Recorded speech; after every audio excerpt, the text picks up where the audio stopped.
Welcome to GeoHawks Academy, and today's chapter is Minerals and Power Resources. Minerals and power resources वो resources है जो कि renew नहीं किए जा सकते। जैसे हमने पहले भी पढ़ा था कि कुछ रिसोर्सेज ऐसे हैं जो कि रिन्यू किए जा सकते हैं, that is known as renewable resource, और कुछ ऐसे रिसोर्सेज हैं जिनको रिन्यू नहीं कर सकते, that is non renewable resource. Okay, तो मिनरल्स एंड पावर रिसोर्सेज जो है हमारे, वो बेसिकली हमारे नॉन रिन्यूएबल रिसोर्स के अंदर में आते हैं। अब आता है कि what is mineral resource and power resource. तो first is minerals. Minerals are the natural occurring substance, मतलब इनको क्या किया जाता है, ये हमारे नेचुरली ये जनरेट होते हैं, नेचुरली इनका क्या नाम है, ग्रोथ होता है। इसके अलावा ये कह सकते हो कि that is the definite chemical composition. इनका एक कॉम्पोजिशन होता है जो कि डेफिनेट होता है, मीन्स हर एक डिफरेंट जो मिनरल्स होते हैं उनके अलग अलग केमिकल कॉम्पोजिशन होते हैं, अलग अलग डिफरेंट टाइप के कॉम्पोजिशन को मिलेंगे, जिनके बेसिस पर हम इनको आइडेंटिफाई करते हैं कि ये जो मिनरल है वो ये वाला मिनरल है। ठीक है, next is power resources. Power resources वो रिसोर्स है जो कि हमें एनर्जी प्रोवाइड करते हैं, energy in the form of our wind energy कह सकते हो, इलेक्ट्रिसिटी के फॉर्म में हमें एनर्जी प्रोवाइड करते हैं। ठीक है, किसी भी चीज को चलाने के लिए या कह सकते हो किसी भी चीज को एक्टिविटी को आगे बढ़ाने के लिए हम एक तरह से एक रिसोर्स प्रोवाइड करते हैं, that is known as your power resources. Okay, अब आते हैं हम इनको अलग अलग पढ़ते हैं। फर्स्ट है मिनरल रिसोर्स। तो मिनरल रिसोर्स की अगर हम बात करें तो मिनरल रिसोर्स की सबसे पहली स्पेशलिटी है, first is uneven distribution. Okay, mineral resource जो है वो अनइवनली डिस्ट्रीब्यूटेड है, मतलब क्या है, किसी भी प्लेस पर आपको सारे मिनरल रिसोर्स नहीं मिलेंगे। ओके, मिनरल रिसोर्स जैसे कि हमारे कोल हो गया, पेट्रोलियम हो गया, आपका आयरन हो गया।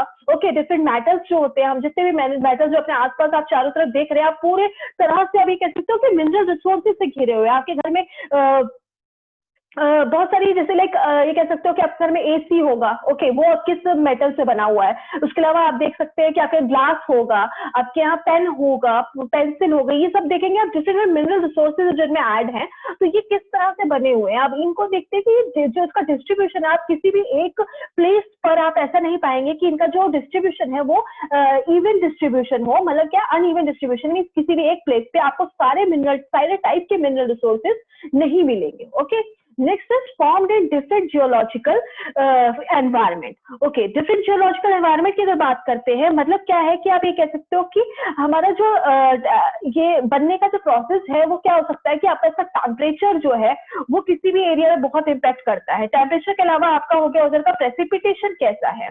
ओके, प्रेसिपिटेशन भी एक इंपॉर्टेंट फैक्टर हो जाता है किसी भी जियोलॉजिकल एनवायरनमेंट को इम्पैक्ट डालने के लिए। उसके अलावा उधर उस एरिया का फॉर्मेशन कैसे हो, मतलब उस लैंड का फॉर्मेशन कैसे हो। जैसे मैंने आपको बताया था, बहुत सारे फोर्सेस थे, हमारा क्या नाम है, एक्सोजेनिक फोर्स था और एंडोजेनिक फोर्स था। एंडोजेनिक फोर्स में आपका अर्थक्वेक आ गया और वोल्केनोज आ गए, और इसके अलावा इनका जो किस के प्रेशर में और डेंसिटी प्रेशर के अंडर में ये बना है, तो ये सारी चीजें हैं जो इम्पैक्ट करती है किसी भी एरिया का जो मिनरल है वो किस फॉर्म में होगा या किस टाइप का मिनरल होगा। Okay, next is created by natural process, जो कि पहले बता दिया कि इनका जो प्रोसेस है वो अपना नेचुरल प्रोसेस है। ओके, जैसे कि आपने लास्ट टाइम में जो रॉक्स के बारे में हमने देखा था, जो रॉक्स में आपने पढ़ा डिफरेंट टाइप्स ऑफ रॉक्स, जैसे लाइक हो गया हमारा मेटामॉर्फिक रॉक्स हो गया, इग्नियस रॉक के बारे में हमने पढ़ा, सेडिमेंट्री रॉक्स के बारे में हमने पढ़ा। ओके, तो ये सारे रॉक्स क्या थे, इन्हीं रॉक्स के अंडर में क्या हो रहा था कि डिफरेंट डेंसिटी और प्रेशर के अंडर में इनका रॉक फॉर्मेशन हो रहा था, और इन्हीं रॉक के अंडर में आपको मिलेंगे सारे डिफरेंट हमारी जो मिनरल रिसोर्सेज है वो मिलते हैं। तो इस तरह से ये कह सकते हो कि जो लैंड, जो अर्थ की जो टेम्परेचर डेंसिटी है वो इन पे इम्पैक्ट डालती है कि हमारा जो एरिया का मिनरल रिसोर्स है वो किस तरह का होगा। ओके, अब next is can be identified by physical and chemical properties. तो इनकी फिजिकल मतलब किस तरह का टेक्सचर है, वो देखने में कौन से कलर का है, तो that is your physical properties. And chemical properties मतलब उसे किस तरह का केमिकल कॉम्पोजिशन पाया जाता है, तो इसके बेसिस पर हम आइडेंटिफाई करते हैं कि वो कौन सा मिनरल सोर्स है। ओके, और साथ में ये कह सकते हो कि जो हमारा मिनरल रिसोर्स है that is your backbone. Okay, that is your backbone for your industrial and technological development. अगर आप हमारे किसी भी कंट्री में आप ये देख सकते हैं कि बहुत डेवलप्ड कंट्री है, या ये कह सकते हो कि बहुत ज्यादा मतलब स्पीड में ग्रोथ कर रही है, तो उस कंट्री का मेन रीजन जो है वहां का mineral resources and power resources, you can से कि ऐसी ये चीजें हैं जो कि उसको इम्पैक्ट करती है कि किसी एरिया का ग्रोथ कितनी स्पीड में होगा। क्योंकि ये चीजें ऐसी है, जैसे कि लाइक अगर हम बात कर रहे हैं कि मिनरल रिसोर्स में जैसे आयरन की बात अगर करते हैं, तो आपको पता है कि आयरन और ने हमें बहुत सारी इंडस्ट्रीज को डेवलप करने में, जैसे कि हमारे डिफरेंट जो मशीन्स को इंडिया में लाने में बहुत हेल्प करी। ये कह सकते हो कि we are living in iron age. Okay, हम जो जिस एरा में जी रहे हैं that is known as iron age, क्योंकि आयरन एज के बेसिस पर ही हमारी डिफरेंट इंडस्ट्रीज की क्या नाम है एस्टैब्लिश हो सकी, और उसके एस्टैब्लिशमेंट के बेसिस पर हम अपनी डिफरेंट टेक्नोलॉजीज को डेवलप कर रहे हैं। Okay, that is your okay. Now come to your types of minerals. अब बात करते हैं मिनरल्स कितने तरह के होते हैं। जैसे मैंने पहले बताया कि ये जो डिफरेंट फिजिकल एंड कॉम्पोजिशन के बेसिस पर आप इसको आइडेंटिफाई करते हैं, तो फिजिकल एंड केमिकल कॉम्पोजिशन में जो मेन टाइप्स ऑफ मिनरल्स है that is your metallic mineral and non metallic mineral. Okay, metallic mineral की अगर बात करें हैं, मेटेलिक मिनरल से सिंपल आप कह सकते हैं जिसके अंदर की आपका मेटल एग्जिस्ट करता हो। ओके, और नॉन मेटेलिक जिसमें कि नॉन मेटल है, मतलब जिसमें कि आपका मेटल नहीं होगा। तो मेटेलिक मिनरल्स में जैसे कि आपका एग्जांपल हो गया आपका आयरन हो गया। ओके, आयरन के अलावा आप कह सकते हैं बॉक्साइट हो गया, गोल्ड, सिल्वर। ओके, इस तरह से बहुत सारे एग्जांपल जिसमें क्या आपको मेटल देखने को मिलेंगे। और नॉन मेटेलिक मिनरल्स में आप कह सकते हैं एग्जांपल आप ले सकते हो कोल का, पेट्रोलियम का। ये ऐसे मिनरल्स हैं जिनमें कि आपको मेटल्स देखने को नहीं मिलेंगे। ओके, मेटेलिक और नॉन मेटेलिक, मेटल का मतलब सिंपल ये कह सकते हो हार्ड सब्सटेंस, कोई भी चीज जो कि हार्ड सब्सटेंस है that is known as your metallic mineral. Okay, and non metallic mineral जो कि आपका ये कह सकते हैं कि in comparison of metallic substance ये क्या हो सकते हैं आपके सॉफ्ट सब्सटेंस हो सकते हैं, या कह सकते हो कि not so hard. Okay, that is not so hard substance. Okay, इसके अलावा अगर इसमें देखिए मेटेलिक मिनरल्स में आप ये देख सकते हैं कि इसकी अपना कुछ लस्टर होता है, इसमें कुछ शाइन होता है आपको इसमें देखने को, जैसे मैंने बताया आपको आयरन, बॉक्साइट, गोल्ड, सिल्वर, इनमें आपको कुछ शाइन देखने को मिलेगा। बट इसमें आप जब नॉन मेटेलिक की बात करते हैं there is no lustre and no shine. Okay, इसमें आपको किसी भी तरह का शाइन एंड लस्टर देखने को नहीं मिलेगा। नेक्स्ट, अब मेटेलिक मिनरल की अगर बात करते हैं, इसमें आप देखेंगे कि आपके इसमें बहुत सारे ऐसे मिनरल जिसमें कि आपको कुछ उसकी अपनी ग्रेविटी देखने को मिल जाएगी, इलास्टिसिटी उसकी अपनी होगी कि इसको आप खींचेंगे दोबारा वो अपने दोबारा उसी पोजीशन में बेंड हो जाएगी। इसके अलावा आप मेलेबिलिटी देखेंगे। मेलेबिलिटी का मतलब ये हो गया कि आप किसी भी किसी भी तरह के इस मेटेलिक मिनरल को क्या कर सकते हैं आप, अगर आप उसको प्रेस करते हैं किसी भी चीज से तो वो क्या होता है एक थिन शीट में भी कन्वर्ट हो सकता है, और उसके अलावा आप उसको चाहे तो उसको फोल्ड करके दोबारा से उसको रिन्यू कर सकते हैं। लेकिन नॉन मेटेलिक मिनरल्स की सबसे बड़ी खासियत ये है कि इनको एक बार यूज करने के बाद इसको रिन्यू नहीं किया जा सकता, इसको न्यू प्रोडक्ट हम नहीं बना कर सकते, इसको मेल्टिंग के बाद हम नहीं बना सकते। जैसे कि आप अगर आयरन और बॉक्साइट और गोल्ड सिल्वर की आप बात करें तो देखिए आप इसको अगर हम इसको मेल्ट करते हैं तो दोबारा इसको नया फॉर्म दिया जा सकता है और इसको नया किसी भी फॉर्म में इसको बना सकते हैं, बट हम नॉन मेटेलिक मिनरल्स में ऐसा नहीं कर सकते। सो that is the basic difference between metallic and non metallic minerals.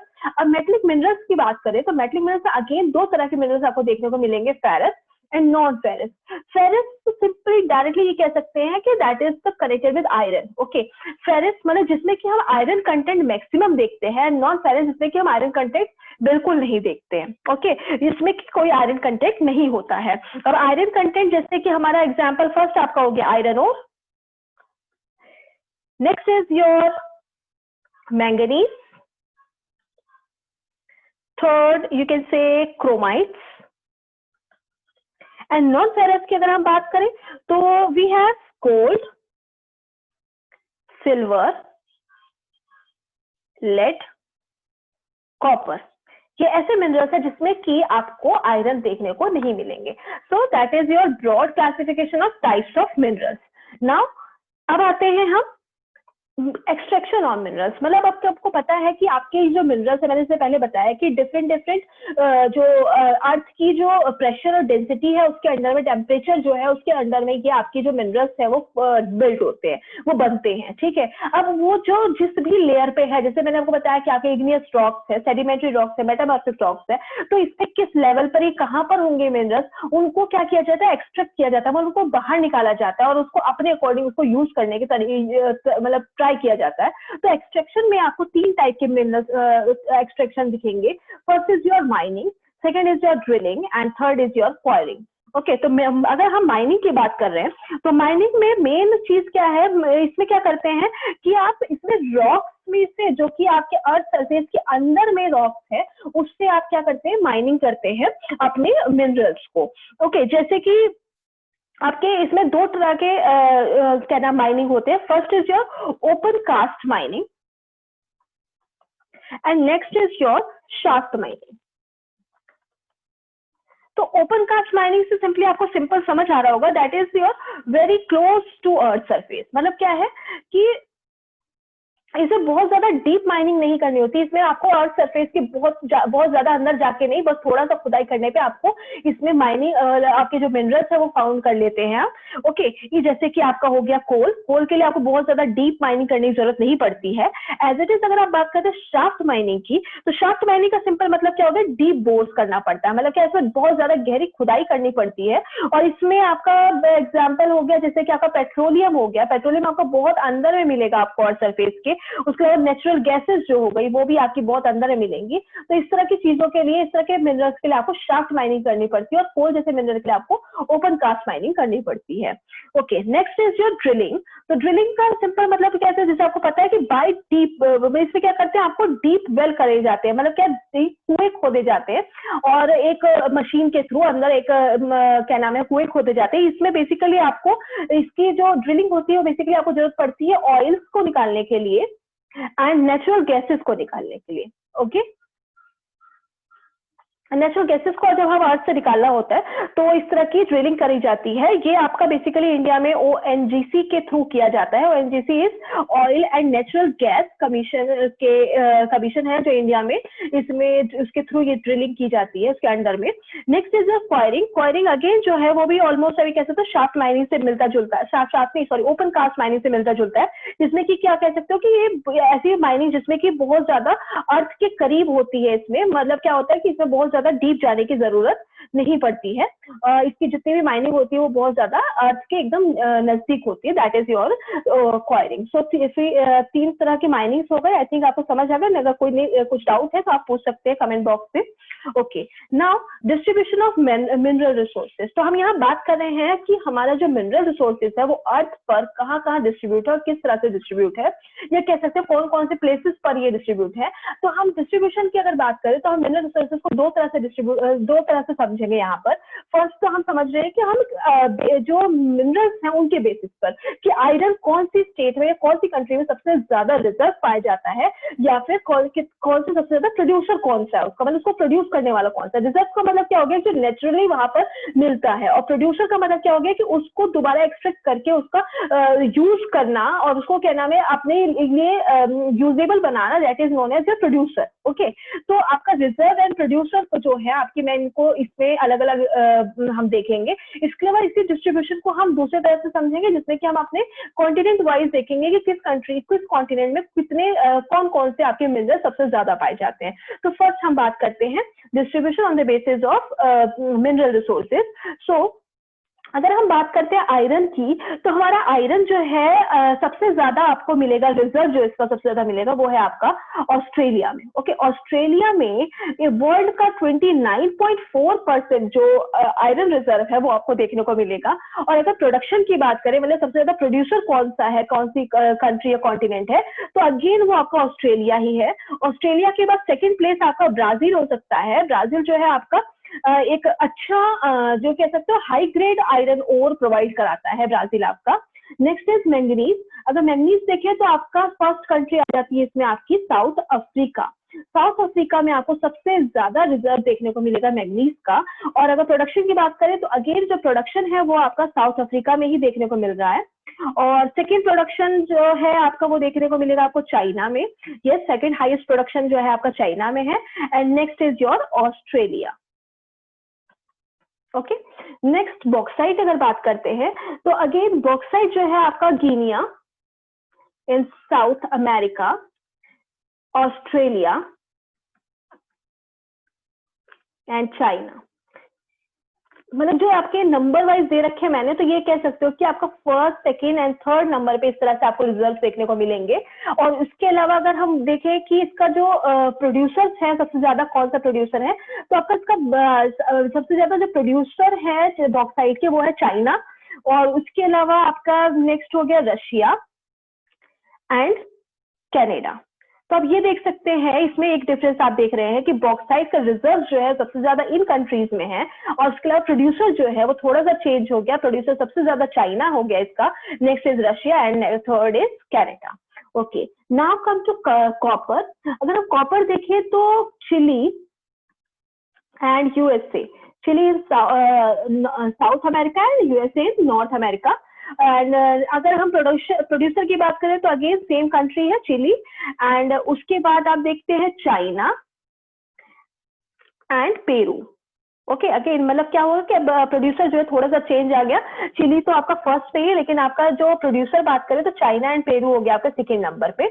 USA अभी प्रोडक्शन में सबसे ज्यादा आगे नहीं बढ़ पाया है आपके कॉपर के प्रोडक्शन में। Next is lead.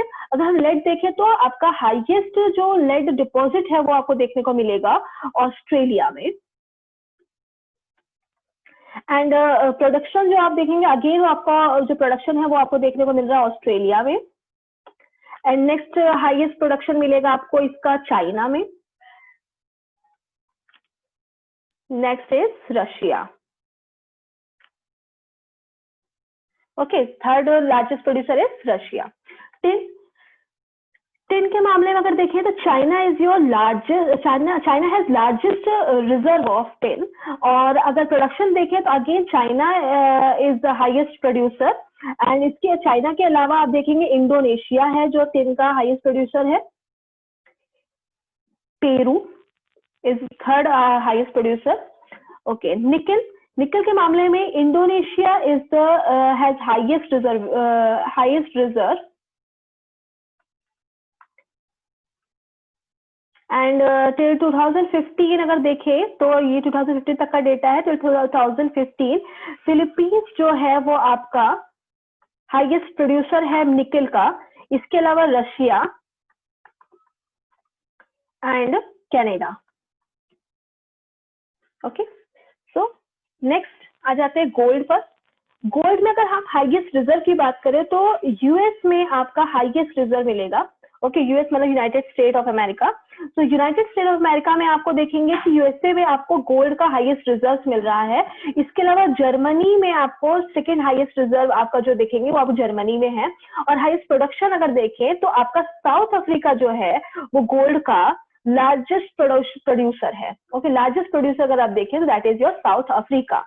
Next south Africa के अलावा आप देखेंगे USA is your second largest producer and Australia is your third largest producer of gold.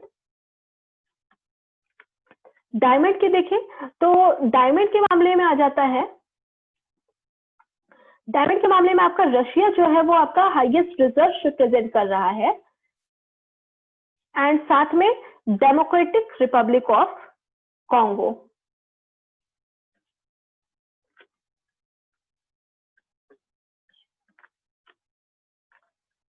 Democratic Republic of Congo आपका बेसिकली है अफ्रीका में। ये आपका सेकेंड लार्जेस्ट रिजर्व है आपका डेमोक्रेटिक रिपब्लिक ऑफ कॉन्गो में। इसके अलावा अगर प्रोडक्शन की बात करें तो Russia is the largest producer of diamond. Next is Botswana.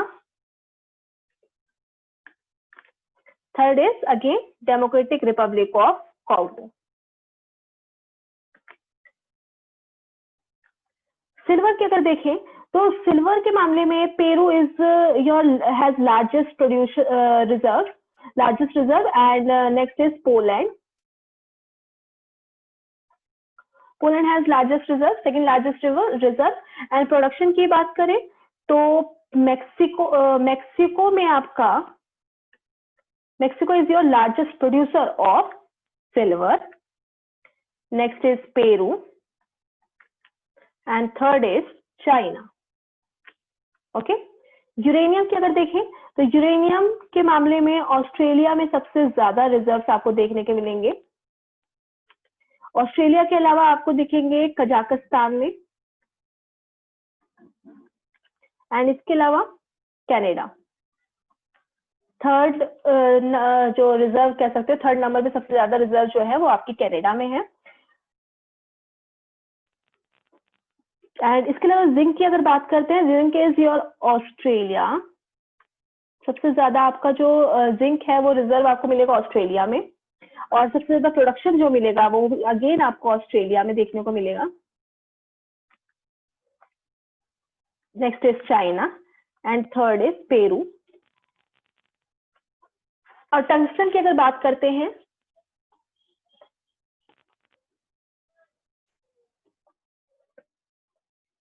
China is your China has largest production largest reserve of tungsten and production के मामले में अगेन चाइना जो है वो आगे है। और चाइना के अलावा आप वियतनाम भी देखेंगे, वियतनाम में भी अच्छा प्रोडक्शन है। उसके अलावा Russia and last is your mica. Mica के देखेंगे तो India is has the largest reserve, again India is the largest producer. Okay, India again जो है रिजर्व के मामले में अगर देखें तो इंडिया का जो झारखंड स्टेट है, इंडिया का झारखंड स्टेट है, मिका को सबसे ज्यादा देखने को मिलेगा। और इंडिया ही अगेन आपका जो है वो हाई लार्जेस्ट प्रोड्यूसर है मिका का। इसके अलावा ब्राजील जो है आपका सेकेंड लार्जेस्ट प्रोड्यूसर आप कह सकते हैं। और यूरेनियम की अगर हम बात करें, यूरेनियम यहाँ पर रह गया था, यूरेनियम की अगर बात करते हैं तो यूरेनियम में कजाकिस्तान जो है, कजाकिस्तान जो आपका फर्स्ट लार्जेस्ट प्रोड्यूसर है, जो कनाडा है वो आपका सेकंड लार्जेस्ट प्रोड्यूसर है यूरेनियम के मामले में। Okay, so this is your all about your distribution of mineral resources. और हम इसके अलावा जो मिनरल रिसोर्सेज को कॉन्टिनेंट वाइज हम नेक्स्ट वीडियो में डिस्कस करेंगे। So please keep watching this video. Thank you.